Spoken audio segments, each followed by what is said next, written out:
Have you ever heard the sound of freedom? Freedom. Freedom. Freedom. Have you ever heard the sound of freedom? Freedom. You're listening to The Flip Side with Noah Filipiak, connecting the reality of the gospel to the grit of life. You can support the podcast and pick up some sweet Flipside swag at www.patreon.com/Noah Filipiak. What is up, Flipoponemi? Welcome to episode 91 of the Flipside podcast. We are inching closer and closer to that big episode 100. Thank you for listening. Thank you for being a listener, whether this is your first time or you've been with us since episode 1. I don't know if anyone has been with us since episode 1 and has listened to every single episode. That would be cool if you had. Today is a family day, so welcome. We are all family here. I didn't, in honor of Family Day, I have not shaved my neck, which I normally do if you're watching on YouTube, to be presentable. I have to save that for tomorrow. Today's Saturday. Tomorrow, be going into church, and then I have to act like a professional and look presentable and all those sorts of things. But not today. Today's Family Day. I'm rocking my Cincinnati Reds hoodie, prepping this off season for another season of striving for mediocrity. Much like the Flipside podcast, we strive to be your third favorite podcast. The Cincinnati Reds front office always strives to be third place in the National League Central, and we're well on our way to that again. So for those that like sports, that was a funny joke. For those that don't, you're going, stop talking about sports. Okay, I will. We are going to talk about some personal stuff today. So Family Day, honestly, letting you in a little bit on some of my life and struggles and things, because I've had some breakthroughs recently, and I want to share those with you, and I think they're really important.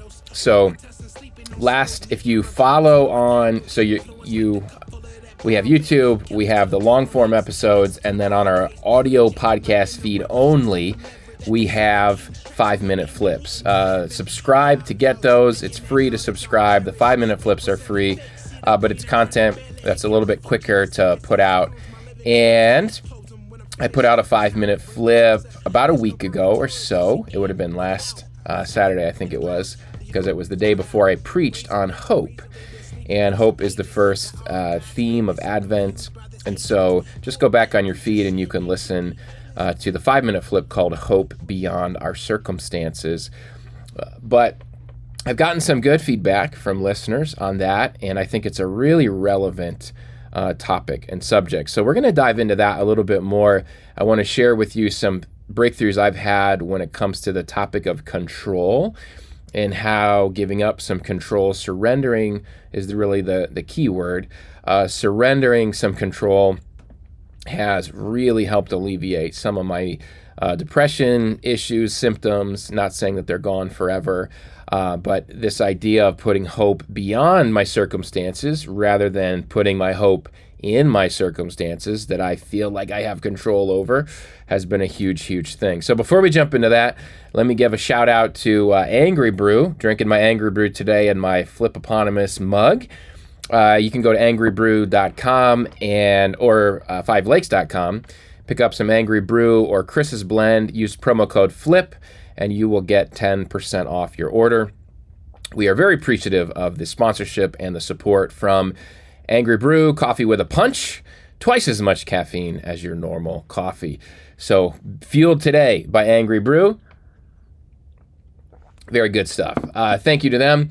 And if you want to support the show, basically, if this podcast is helpful to you, we are listener supported, as they say. There is overhead on the show, and I am doing this as part of my full-time gig now, going part-time with my pay, at least at my church. And so you can go to patreon.com/Noah Filipiak if this podcast is a meaningful part of your life, your discipleship, your encouragement. Just encourage you to give a small amount per month, and you'll also be able to get your own Flipside swag like this. So let's jump in.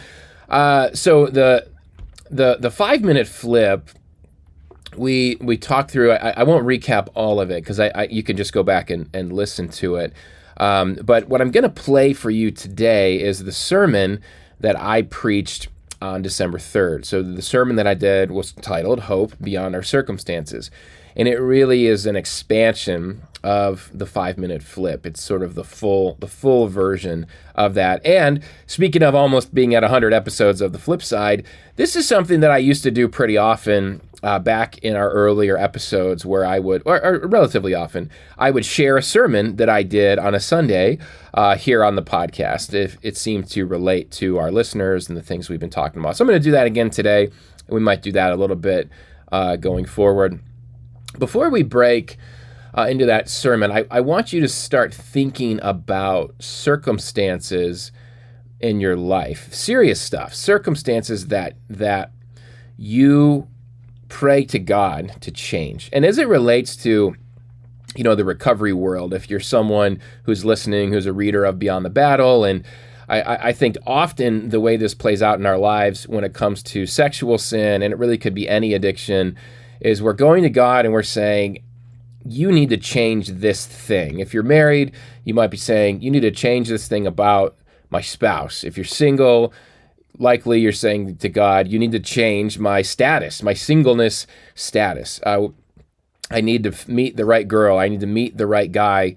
And that's where we put our hope. And there's, on the flip side here, we've talked quite a bit about LGBTQ plus sexuality, and we have guys in our Beyond the Battle community that identify as same-sex attracted or LGBTQ, and who are, as we've talked about many times on the show, you can go through our feed and find many interviews and conversations we've had with same-sex attracted or LGBTQ plus Christians who are saying, hey, this is how I'm attracted. I'd like to change it, but I can't, and I'm submitting to what the Bible says about sex being for men and women within marriage.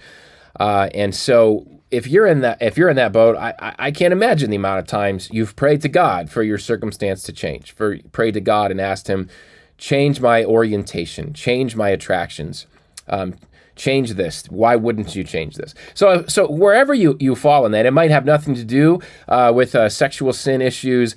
It could be anything. It could be a situation at work. It could be a relationship. It could be a stressor. It could be the fact that you can't have biological children. There's so many things. And I think in our evangelical world of Christianity, we're just taught that, and the Bible has verses like this, so I'm not completely knocking the message, but we're taught, pray these things, and if you have enough faith, God will change them. Well, what happens when they don't change? We all have circumstances that don't change, let alone if someone in your life has passed away, tragic death of a child, the premature death of a parent or another loved one. There's no going back on that. That circumstance now is over. There's no, God isn't, barring a resurrection, which would be incredible, that's done and over with. And so we have these things, these prayers that God hasn't answered. And what I found myself doing is putting my hope in, God, I need you to change that circumstance. I'm not going to get into all of the details of my personal circumstances, because this is family day and I didn't shave my neck. This is still a public forum. My inner circles, the people closest to me, I have people I'm very, very vulnerable with, and I hope you do too. People that know all this stuff. I hope you have people in your life that know all of your stuff. You need that. And if you don't, take some risks. Talk to some people that are close to you and take your friendship to that next level. But I have had some significant circumstances where I have felt stuck in my life. I've shared often on the podcast about depression. Again, you can go back through the feed. You can find 5-minute flips. You can find full episodes, interviews. I shared my story on depression around episode 53-ish in there as well. And depression is a really, really complex, multifaceted thing. There's not a one-size-fits-all to depression. But for me, much of my depression over the years has been from circumstances that I wish would change, that I try to change, and when I get into that stuck feeling, the stuckness of them not changing, then I sink deeper and deeper into despair. Hey, so interruption time. We interrupt this broadcast. My mic was not on that whole time. thankfully, my laptop mic was picking all that up, and I'm definitely not re-recording all that. But for you audio files out there, you audio heads, you should notice a much better sound quality now that I've turned my mic on. I'm a little off my game. I'm a little rusty. Let me use that actually as our transition and that interruption. I was talking about being in that position of despair when you can't control these circumstances, these situations, and it has been a little while since I've recorded a full-length episode, and I've just done the 1 5-minute flip last week. And some of that is because I have been, because of the depressive symptoms that come with these circumstances and then feeling stuck, I've really been struggling with what would be called burnout. I've really been struggling with those things. And again, I'm talking to all my inner circle about it. I have lots and lots of support in my life. Praise God for that. But I haven't been able to record podcasts. I just haven't had the energy for it. And as I've had this breakthrough last weekend and have really been working that, I'm feeling in a better place, and I'm really thankful for that. So I am a little rusty. I didn't have my mic set up correctly and all that sort of stuff. So forgive me for that. But now you have the wonderful sound of this microphone to contrast to whatever was going on before. So, but let's get back into it. So where did the breakthrough come in? Last spring of this year, my wife and I were talking. I was struggling with the same sort of thing, and she said, why don't you get some help in the area of flexibility? And flexibility is a term I'm not ashamed or what, I don't know. I shouldn't have to preface this. My daughters both go to therapy. We found it to be very, very helpful. They've been going, I have 3 kids, but my oldest 2 have been going to therapy for many years. My oldest, I guess I hesitate because she's 12 now, and maybe I shouldn't be sharing. I don't know, whatever. But again, we just normalize it. I think everybody needs to go to a counselor and whatnot. But there's stuff we saw when she was like 3 years old that was very inflexible, and I can say some of it. I'm not, because it's stuff I am very similar to as her, and I guess I won't give you all the details because it is important that I respect her privacy. But my point is, this idea of flexibility came from that with these counselors that work with kids, helping kids understand flexibility and how you grow up in this world and you think things are always going to be your way, and they're not. Like that's not how things are. And so there's these strategies to become more flexible in the way you think, and it makes a big difference. And so, I've been going to counseling for a long time, but I've never gone down this route with a counselor. And so I just pulled out my phone. We were in bed, we were talking. We normally read and talk and that sort of thing to close out our night. And so I just Googled articles on flexibility, mental flexibility, psychological flexibility. So I'm not saying this is a perfect article. I just want to give you an idea. I'm going to reference this article in the show notes if you want to go find it. It's not written by a Christian. I don't even agree with everything in the article, nor do I think you have to read the whole article to even get everything out of it. But I want to give credit where credit's due. It's called How to Improve Psychological Flexibility. Steve Rose, PhD, is the author, and the website steverosephd.com. And then I'll put the link in the notes. But let me read you a couple things. And why am I reading this to you? Because maybe this is you. Maybe this is you where you have these circumstances, and mine have been job-related. They've been insecurity-related. They have been metric-related. They've been ways I've been measuring my identity, my insecurities. They've been related to my marriage. They've been related to, what else? Where I live, which I've talked about a little bit on here. So those are the general categories. I won't go into the more specifics of it right now. But these are things, and some have come and gone. Some have been consistent. Others are triggered. It feels like, okay, I'm good there. And then there's this trigger. And then I usually go back into a pattern of, I need to change this. I need to try to change this circumstance because it's bad. And that changes through prayer. It's through, come on, God. It's through my own, I feel like I'm an influential person, right? And there's all these ways. Let me give you a little bit too of how I got here. Some of it is even with justice issues and being a pastor. There's this idea, which are two separate things, but related in the sense that there's this idea. I read a book, in my 20s, and I'm not going to throw the author under the bus. Great author, done amazing things. I'm not going to name the author or the book name, but the idea was, okay, we go to God with these injustices in the world, which are very heavy on my heart. We talk about racial justice on the show a lot. And there's lots of other injustices, and we say, God, why are there these injustices in the world? And this author's main point of this book is God's answer is, you're the answer to that. We go to God, why don't you change these things, X, Y, Z, these injustices?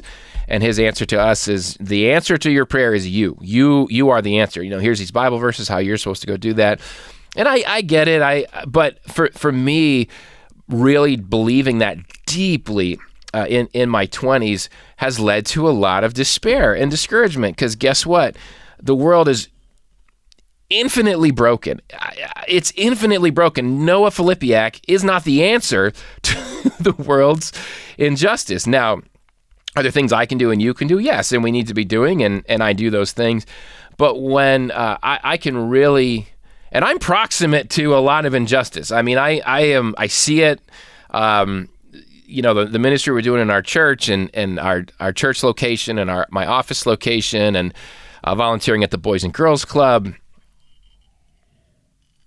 So I mention this to say there's all these reasons for me as a pastor that I've come to think I can change people. Even as a pastor, if I preach a good enough sermon, if I have a good enough church plant, if we have good enough programs, if we have good enough systems, we can change people. We can change people's hearts. And then what happens when their life blows up? What happens when they disappear? What happens when they leave their faith? Again, it's a circumstance that you think, I had control of this. I should have control of this, but you really don't. But there's so many of those things. I just want to give you some examples that hopefully you can relate to, a few of them.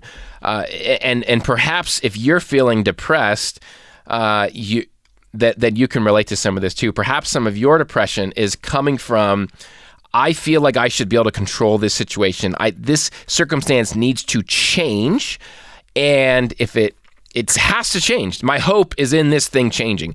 My hope is in this person changing. It's in this relationship changing, and I'm holding on for dear life because, God, you've got to bail me out. This has to change. That's where I was in many different ways, and then I sunk deeper and deeper into this despair. So, all right, let me get in this article, and then I got to wrap this stuff up because I'm going to play you this sermon still, and then that'll be it for the episode. All right, so from the article, How to Prove Psychological Flexibility, Steve Rose, he says, when one's mind, these are just things I highlighted. These are screenshots I took on my phone. You can see if you're on YouTube, and I've just got them in my photo album, and I read through them when I need it. So he says, when one's mind becomes too rigid, we try to impose a false sense of order on the world, treating life as a problem to be solved, living more and more in your head.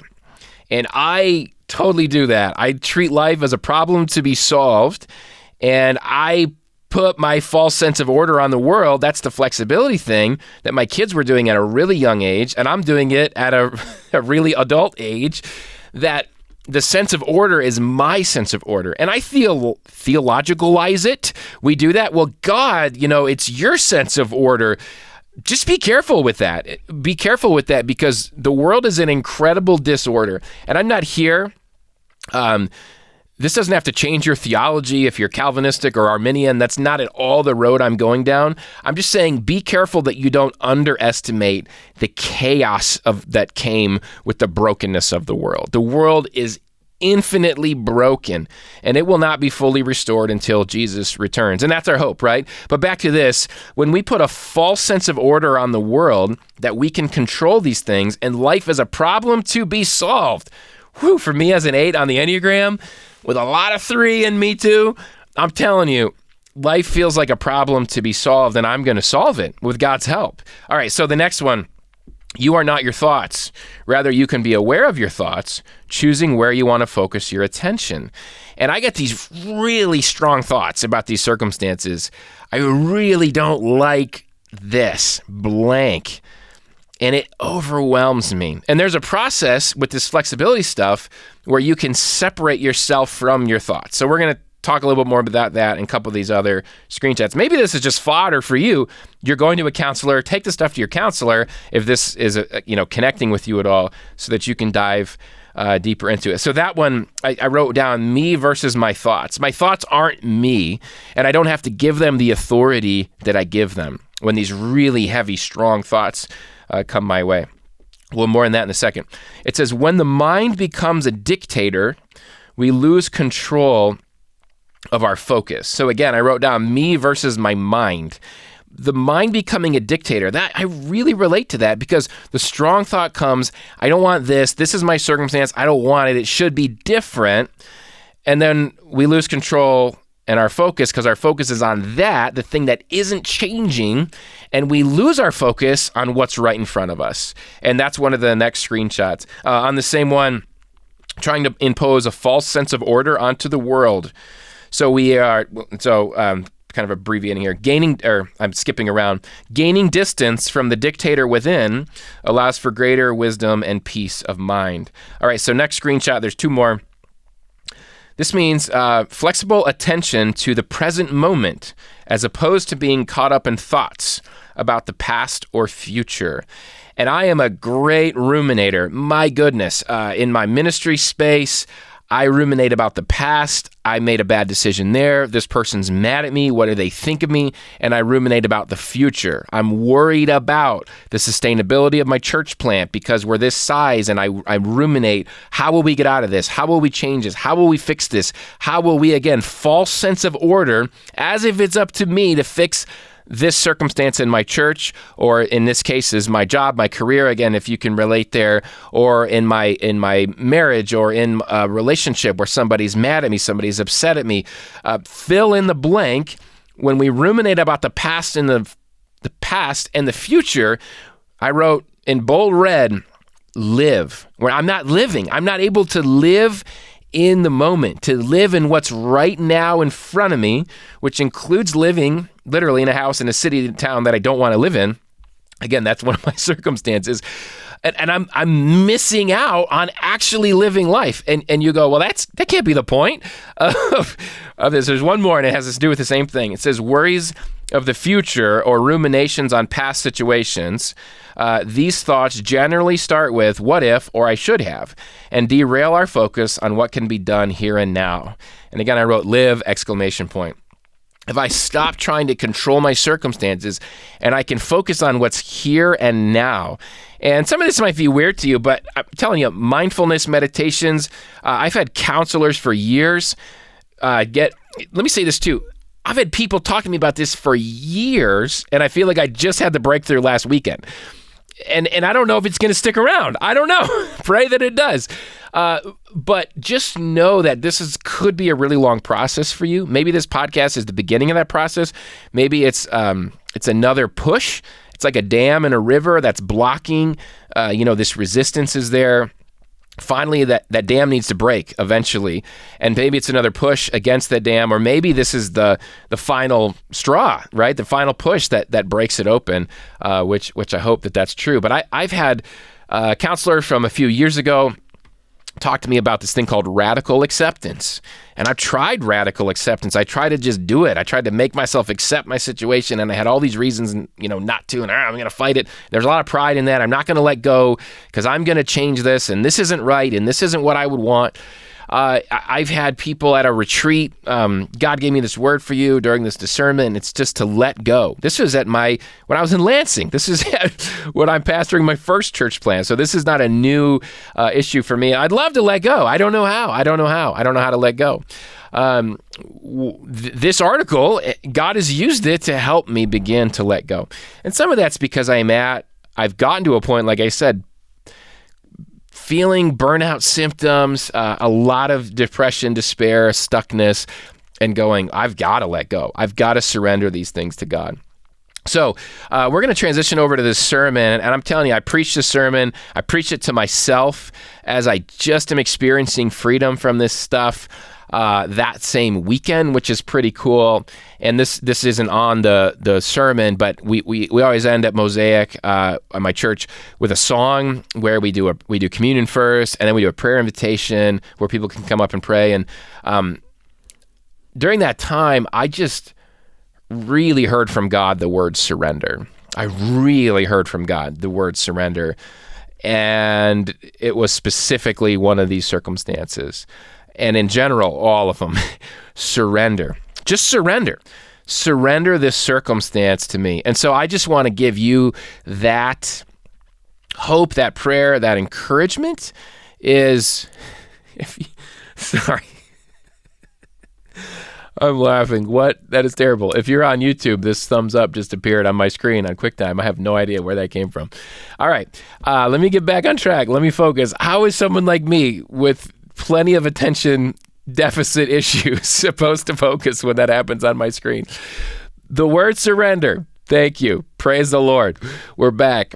The word surrender, I'm going to give that to you as an invitation. And I can't make you surrender. I don't think you can make yourself surrender. Take that before God. And as you listen to this sermon, just ask him, what is it you want me to surrender? And what does surrender mean? It means letting go. It means you're not in control.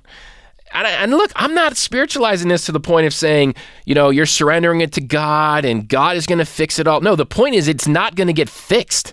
That's what maybe it will, but I don't think that's the point. Right now, where you're at is not at all for that thing to get fixed. It's for you to get fixed. It's for inside. When you let go of that thing and it stops being the dictator in your life, what I'm experiencing is incredible freedom, and I'm getting my life back. I mean, I am getting my life back. I am getting my energy back. I'm able to live within my sphere of influence, the little tiny, plot of land that God gave me, and we can make choices and we can influence things. And it's not that our choices don't matter, but there are things that we cannot control, and we need to give them to God. And so as we jump into this sermon, this is from December 3rd from my church, Mosaic, and I hope it's an encouragement to you.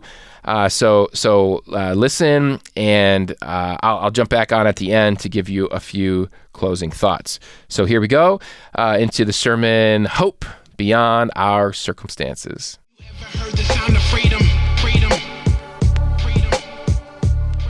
Have you ever heard the sound of freedom? Today I'm calling the sermon a hope beyond our circumstances. We're talking about hope, but I fall into this trap all the time in my walk with God, where my hope becomes in God changing my circumstances. And I think if we're honest, we all fall into that trap. And I have these bad circumstances, and I really want them to be changed. And these are significant things. We all have them.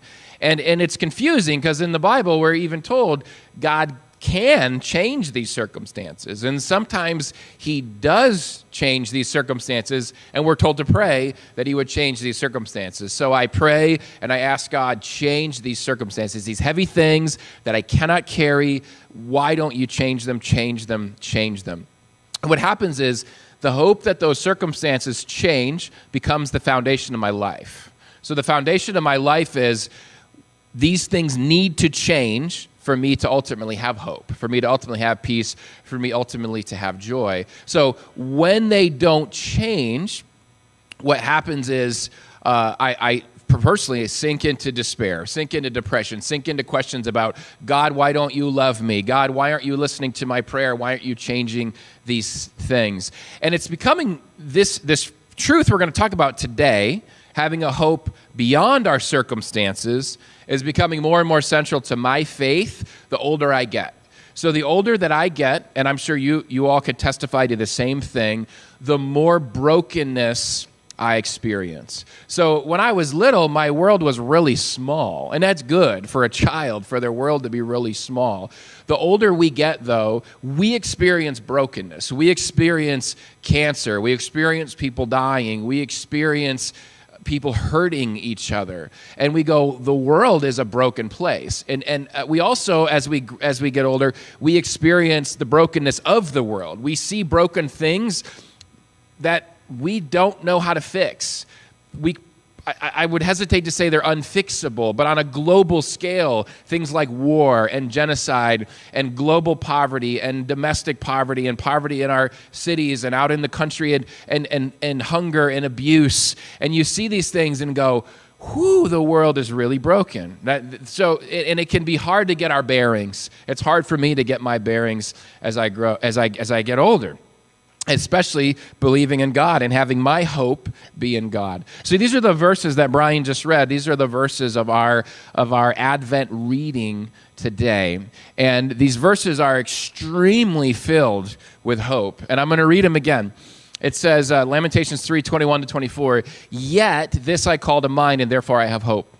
Because of the Lord's great love, we are not consumed, for his compassions never fail. They are new every morning. Great is your faithfulness. I say to myself, the Lord is my portion.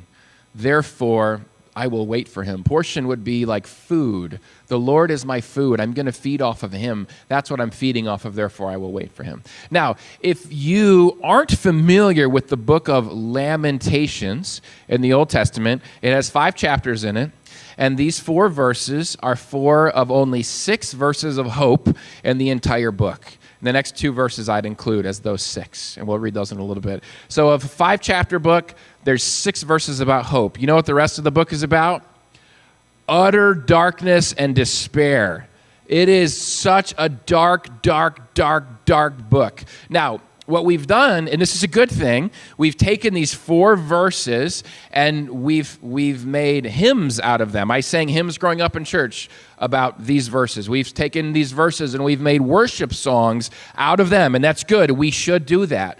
But we also need to observe we're doing something with these verses that is very American Christian of us to do.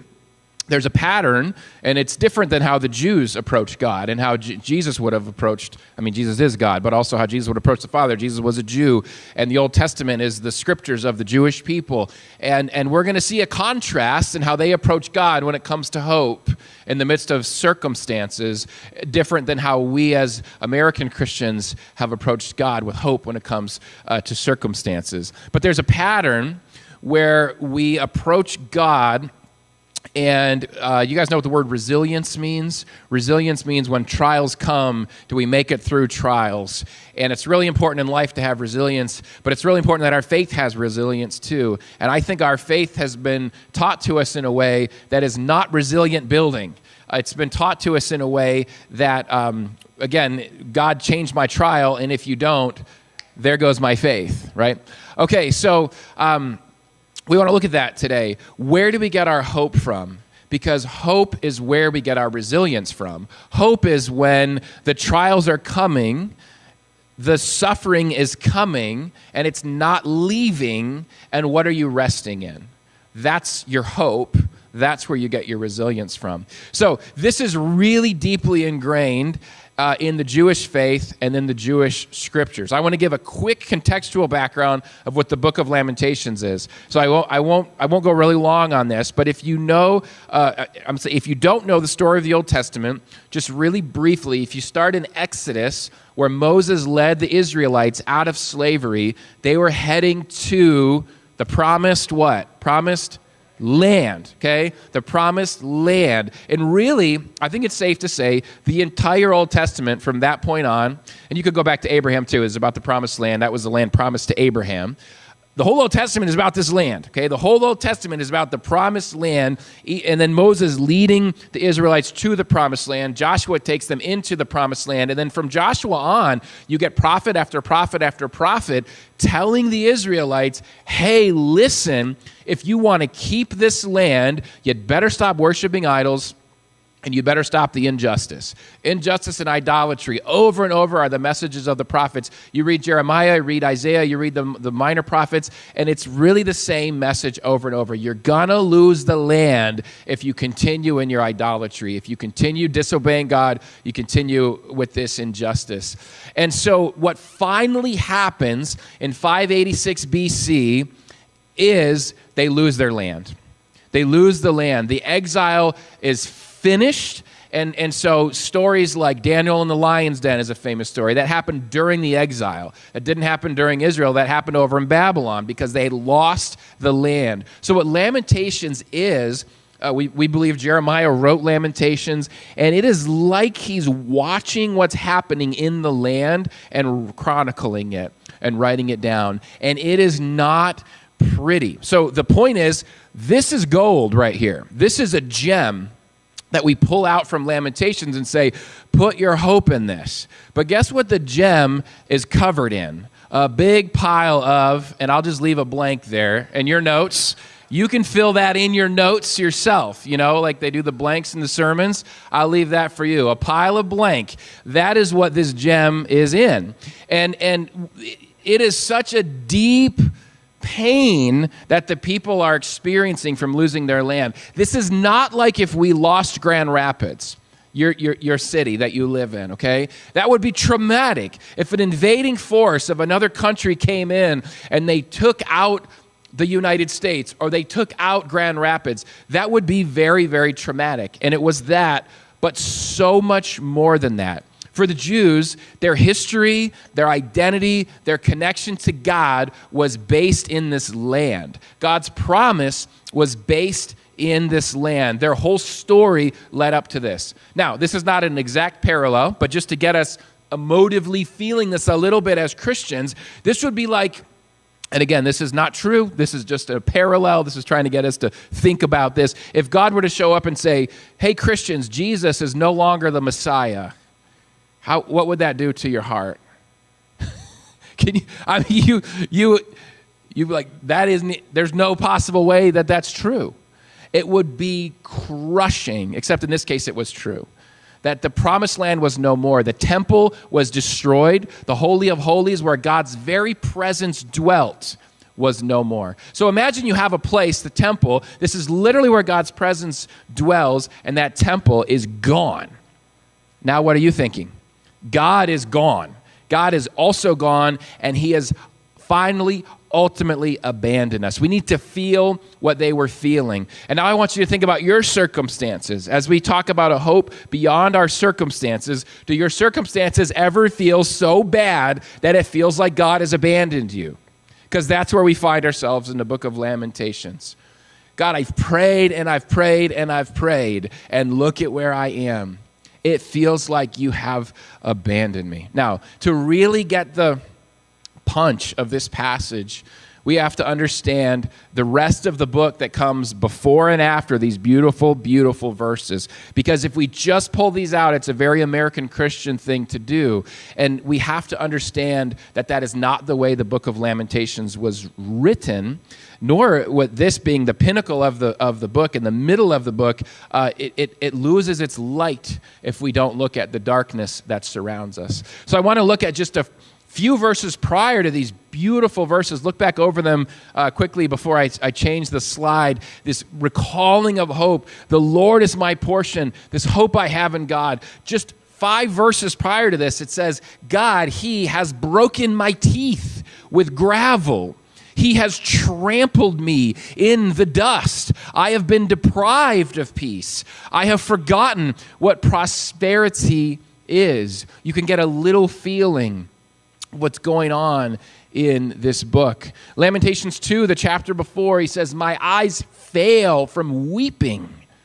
I am in torment within. My heart is poured out on the ground because my people are destroyed, because children and infants faint in the streets of the city.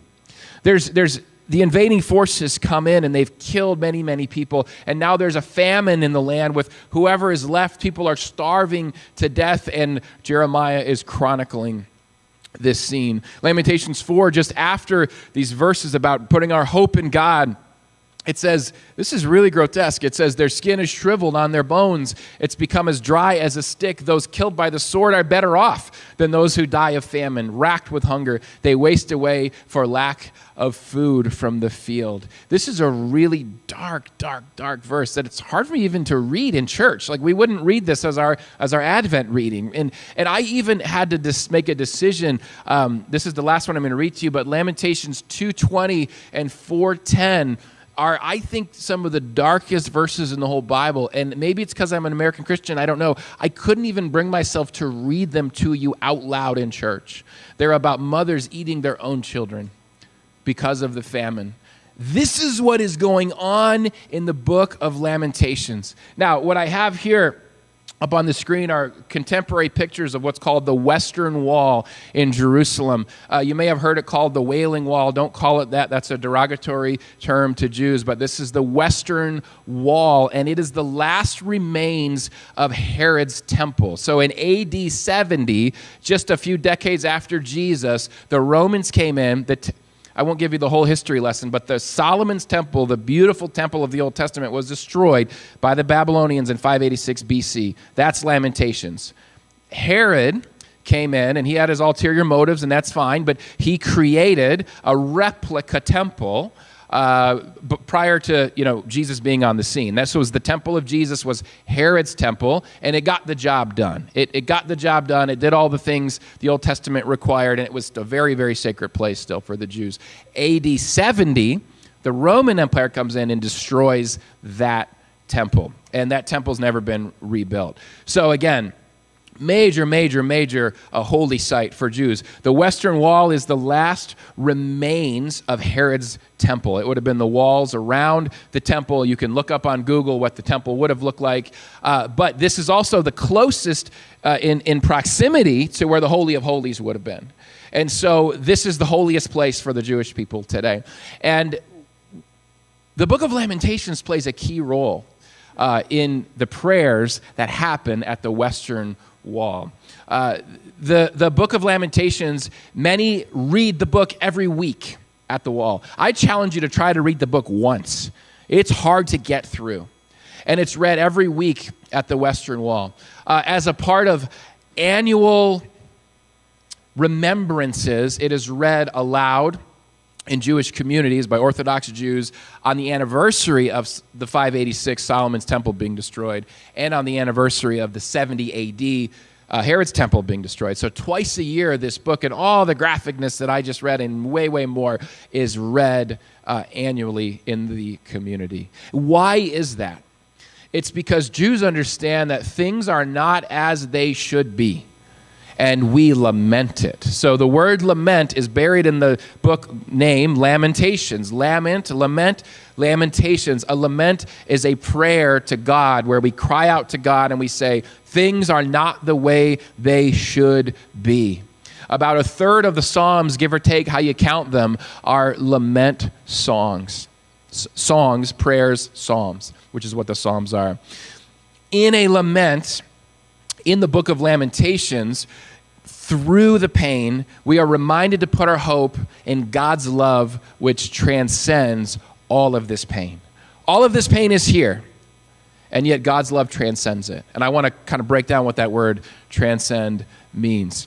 One difference that I want to talk about in the book of Lamentations, if you go to read it, I would say one difference between this sermon and the message for today, and specifically in the book, is it repeats it over and over in the book that the exile, the destruction of Jerusalem in 586 BC was a direct result of Israel's sin.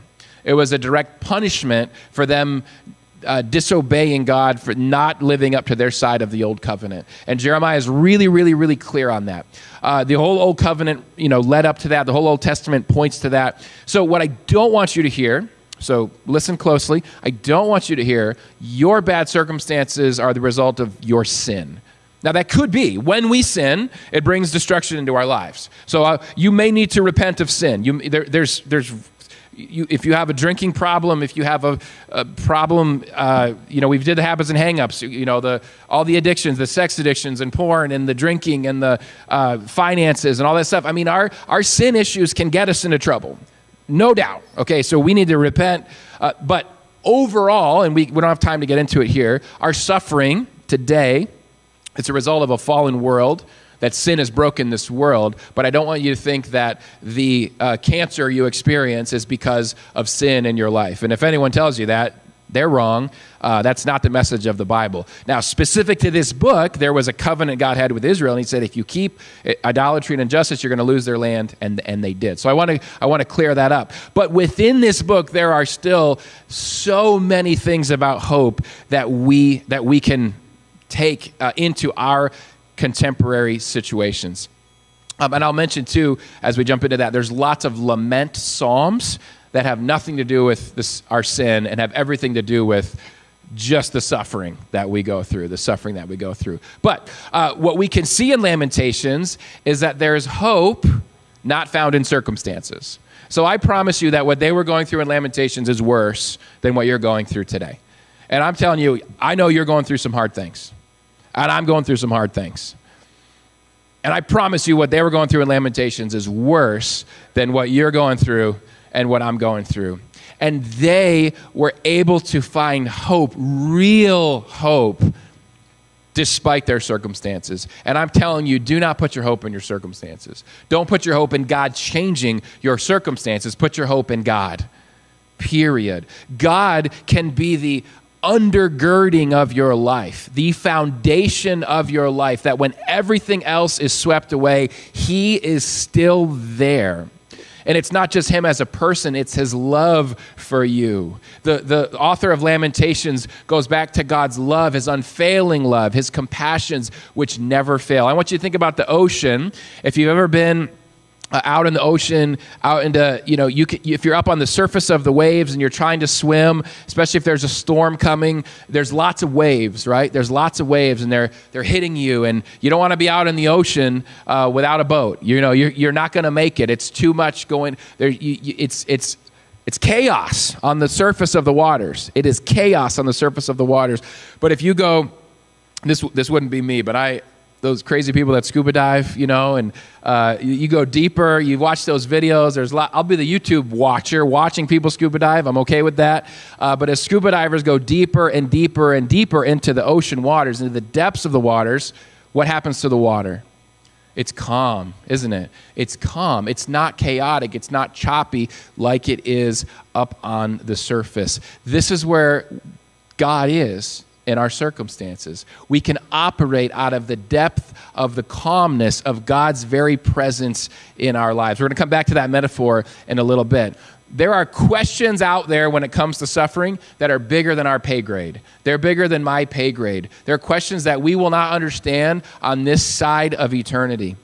So I don't want you or I to operate out of those questions. When we operate out of the questions of, God, why don't you change this? It is not the path of hope. It is not the path of hope. There's just questions we don't understand in a fallen world. But instead, when we operate out of who he is as a person and his love for me and you, we then can walk with hope and with faith resilience. That in spite of my circumstances, God's love is still unfailing.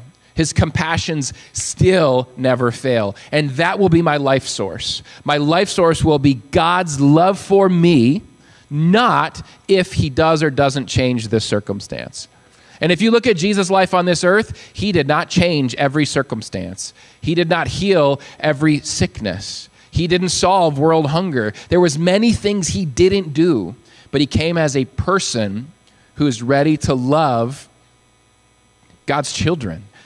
He's ready to love us with this incredible, incredible love. So Jesus, and as I've thought about my own circumstances, what I thought about was this, because I really fall prey to this. I wouldn't even call it being guilty of this. I call it falling prey to this, where I go to God and I say, God, change my circumstances. Oh, and you won't? Now I'm in despair again. And as I was prepping the sermon and thinking about this word circumstance, Jesus wants to be the circumstance that dictates your hope. So think about your circumstances, whatever they are, and you're trying to get your hope in those things being changed and fixed and better. And Jesus says, let me be your circumstance. He's it. He is the circumstance for us to put our hope in. Now, as we transition, we start looking at Jesus coming, and it's Christmas and the coming of Jesus in a manger. Back in the book of Isaiah, which would have been 700 years or so prior to Jesus coming, the prophet Isaiah says this about the coming Messiah. And Matthew, in Matthew 12, quotes this exact passage talking about Jesus, saying, "This is him." It says, "Here is my servant, whom I uphold, my chosen one, in whom I delight. I will put my spirit on him, and he will bring justice to the nations. He will not shout or cry out or raise his voice in the streets. A bruised reed he will not break. A smoldering wick he will not snuff out. In faithfulness he will bring forth justice. He will not falter or be discouraged till he establishes justice on earth. In his teaching, the islands will put their hope." Matthew literally says this was to fulfill what was spoken through the prophet Isaiah. And then he points to Jesus and says, this is him. This is the one our hope is in. This was written before Lamentations. And guess what happened? Lamentations happened. And guess what's still true? This is still true.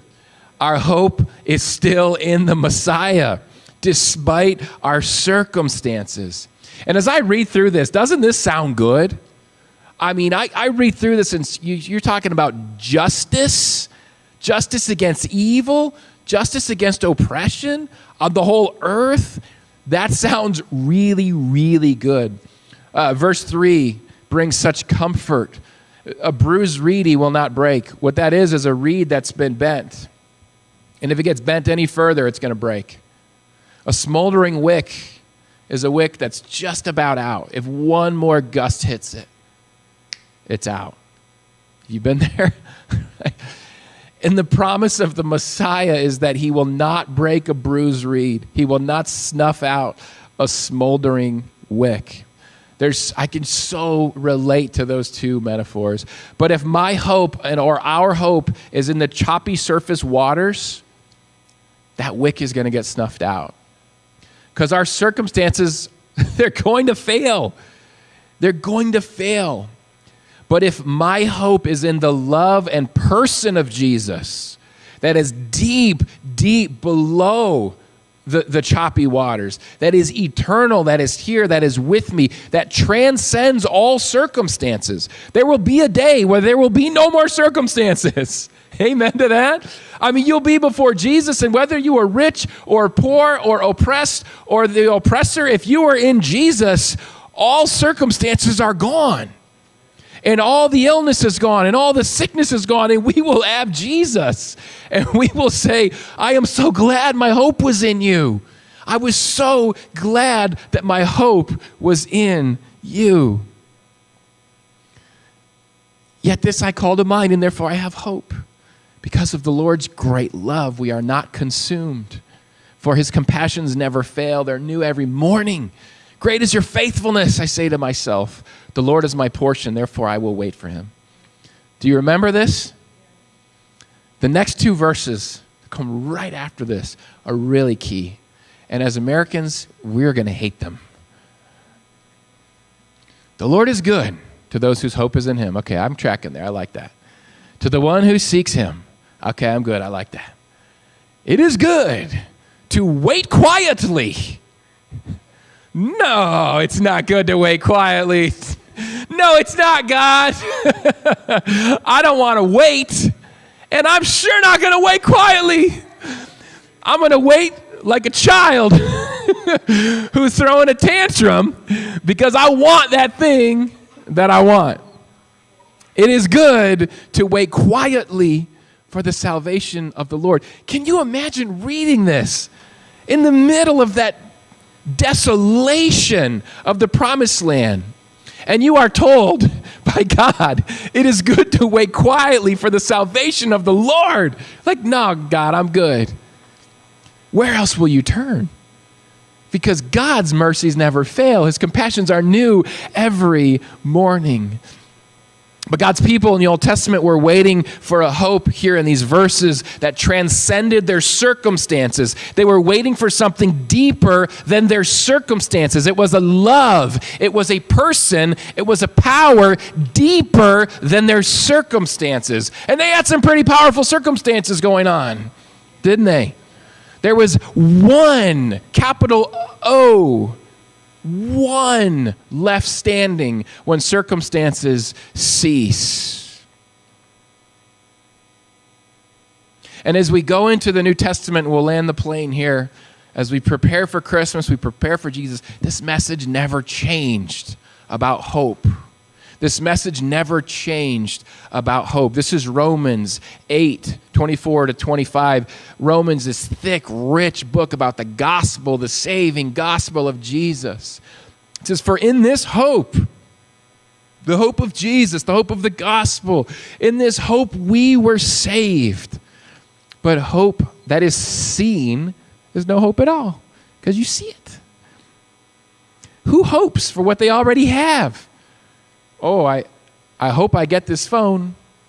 You already got that phone. You better hope for something else. But if we hope for what we do not yet have, let's just cross this part out. We wait for it patiently. We wait for it patiently. How patiently do we have to wait? Whew.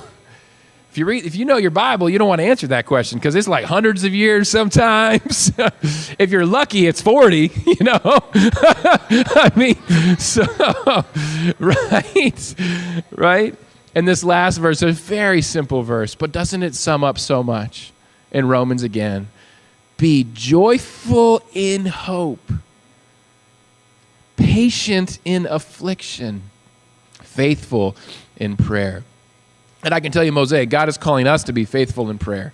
As we move into 2024, we're going to do a sermon series on prayer. Our word for the year is prayer, and we're going to be praying. We invite you to pray with us at 10 a.m. on Sundays. We are learning to be dependent on God. Dependent on God. To be faithful in prayer. So this Advent season, and this morning, December 3rd, I want you to take the circumstance. Is it December 3rd? Did I get that right? Thank you. I want you to take the circumstance that God hasn't changed. It's there. You know what it is. He hasn't changed it. I want you to put it on the back burner. It's okay to keep it there. Keep praying. But don't get it off the front burner. Put it on the back burner. Just let that thing go. I want you to stop fueling off of that. Because we fuel off of those prayers. We fuel off that. That becomes our life source. God, I need that thing to happen, and if it doesn't happen then, that means that's an idol. That tells you it's a formula for an idol right there. That thing is your God. Oh, whew. I'm preaching to myself here, you guys.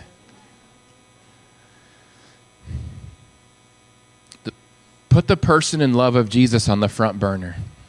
Put the person and love of Jesus as your fuel source, as your portion, Lamentations 3, your portion, your fuel source, as your hope, Advent.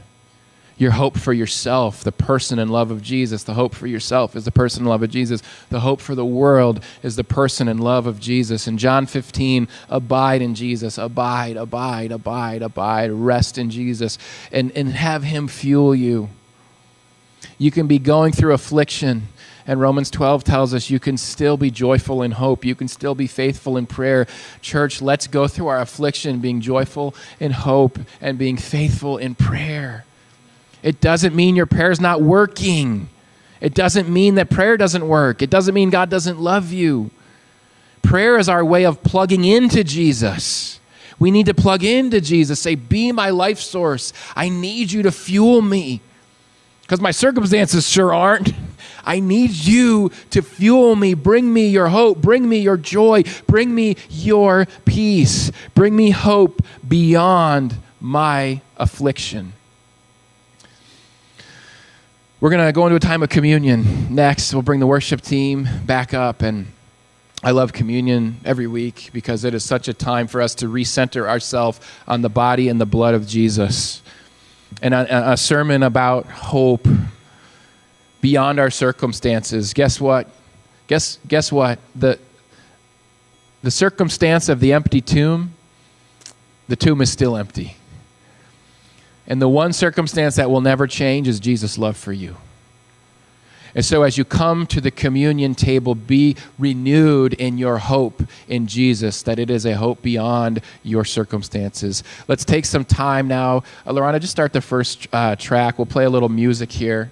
And just take some time before we come to the table to listen to God. I think he's speaking to us. I'd like to give us just maybe 2 minutes of silence just before we get up. Just let God speak to you. And I think God's moving some things off the front burner. Get it off your front burner, that circumstance. Put it on the back burner. Because you got to put Jesus on the front burner. You got to put his love for you.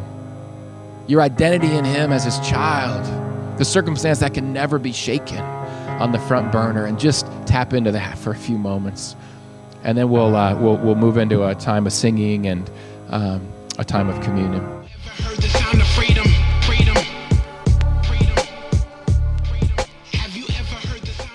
All right, welcome back. We'll close up shop here on episode 91. Good news. In that little break, I Googled how to take off that thumbs up thing that threw me off. Holy cow. My computer has been doing that on Zoom. If you watched the interview that I did with 4 church planters, the balloons came up on Zoom, and I thought it was a Zoom thing. I'm thinking, this is so creepy. My AI on my computer on Zoom's doing this. Well, actually, it's on my computer. Oh, Mac, we do not need that. So I was able to turn it off. That won't happen again. Apologize for that little interruption earlier. That's really funny. So, hey, in conclusion, one thing is if you want to interact more with me on this, I am trying to channel my communication with listeners over to Patreon as one of the perks of being a Patreon listener. You can become a Patreon supporter for as low as $3 a month, so it's a pretty small amount on your end, and it just goes a long way. And one, encouraging me to keep doing the podcast, and it does help cover some of the overhead of the show. But there's a nice messenger system on there. If you want to interact more on this topic of control and maybe some next steps, just hit me up on there, patreon.com/Noah Filipiak. We'll put in the show notes, again, that article, How to Improve Psychological Flexibility. I encourage you to look at that. And if you go to a counselor, talk to your counselor about it. If this is anything that is connected with you, like, man, I think there's some circumstances that I've been trying to maintain control of. I'm trying so hard to change them. I've been trying to do that for such a long time. It could be helpful to have someone walk with you on the parts of that you don't control. And there's little things that you do control that you can do. But man, my prayer for you, like I said in the sermon, is that our heart changes, right? That our heart changes, and that just like Lamentations 3 says, Jesus, the relationship with Jesus, the unfailing love of God, the compassions that are new every morning. This is what our hope is in. I won't re-preach the whole sermon to you, but just know that circumstance isn't going to change, in a good way. I mean, that's not going anywhere. The tomb is empty. That is our circumstance. We get to be adopted into God's family. We get the love of Jesus in our life. That's our hope. Our hope is in that relationship. And my prayer is that when that becomes enough for me and for you, these other circumstances that aren't changing, they can fade away. So because the circumstance of Jesus is enough. It's enough now. Okay, I'm content here, and I'm going to let go of these other things because they've become idols in my life. And so my prayer is that the Spirit just helps you see that and brings you into a point of surrender. The song we played was The Goodness of God, that worship song. You can look it up and listen to it after this, and perhaps maybe God will speak to you just the word surrender the way he did to me. So I pray that over you. I encourage you in this. Please don't beat yourself up over anything. This takes for me, this has been a long process, and I hope to stay where I'm at. But I think this is something that you can talk to God about every day in your quiet time. And if you're doing good with it, stay strong, stay reminded of these truths. And if you're struggling, just ask him to take you into a deeper place of surrender, to let go of some of these things, to finally let go. And I know it's hard, but to do everything you can to let go and see the freedom that you'll get to live in outside of that. So thanks for listening.